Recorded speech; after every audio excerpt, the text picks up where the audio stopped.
మిత్రులకు నమస్తే. నిన్న Q news editor MLC Teenmaar Mallanna పైన దాడిని మేము ఖండిస్తూ ఉన్నాం. ఈ నేపథ్యంలో వాక్ స్వతంత్రం కానీ పత్రికా స్వేచ్ఛ కానీ దానికి కొన్ని హద్దులు ఉన్నాయి. అదే సమయంలో వ్యక్తిగతంగా కూడా అవమానపరిచే విధంగా కానీ వ్యక్తిగతంగా తన మొరలు దెబ్బతీసే విధంగా కానీ ఎవరు కూడా వ్యాఖ్యానించకూడదు. అది కూడా సరైనది కాదని చెప్పేసి మేము గుర్తు చేస్తూ ఉన్నాం.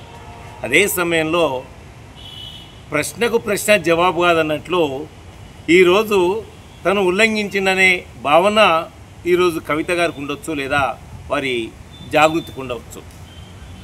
ఉంటే నువ్వు లీగల్గా అప్రోచ్ కావాలి, కానీ భౌతికంగానే నిర్మూలిస్తానని భౌతికంగానే దాడి చేసి జవాబు చెప్తానని చెప్పడం అనేది ఇది ప్రజాస్వామ్య దేశంలో ఇది సరికాదు, ఇది పరిష్కార మార్గం కూడా కాదు అని చెప్పేసి మేము భావిస్తూ ఉన్నాం.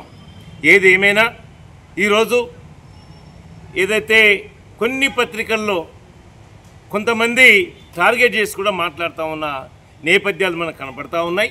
అది సరైనది కాదు. ఏమైనా దాడి అనేది, భౌతిక దాడి అనేది లేదా హతమార్చడానికి ప్రయత్నం చేయడం అనేది సమంజసమైనది కాదు.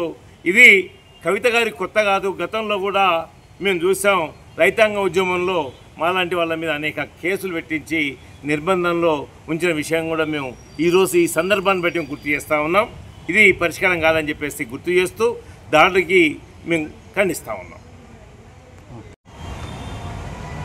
మిత్రులారా, దేశంలో పత్రికా స్వేచ్ఛ అనేది ఒకటి ఇంకా మిగిలి ఉంది.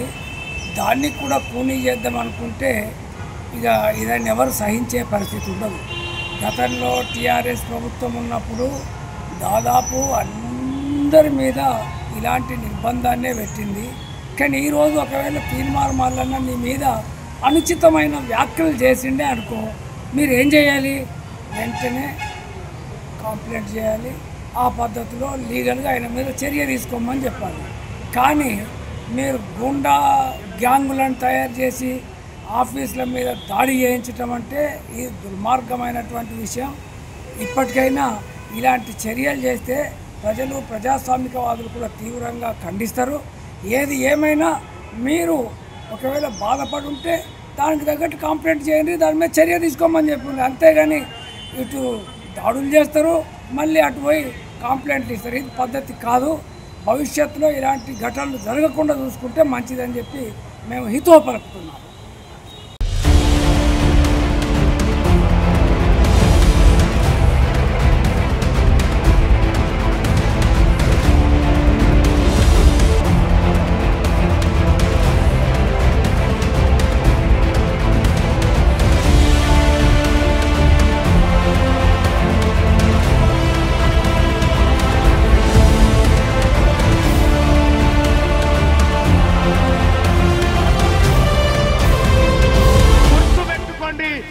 బీసీ సమాజానికి, తెలంగాణ రాష్ట్ర బీసీ ప్రజలకు మీ బిడ్డ తీన్మార్ మల్లన్న ఖడ్గం పట్టుకొని ఉన్నాడు.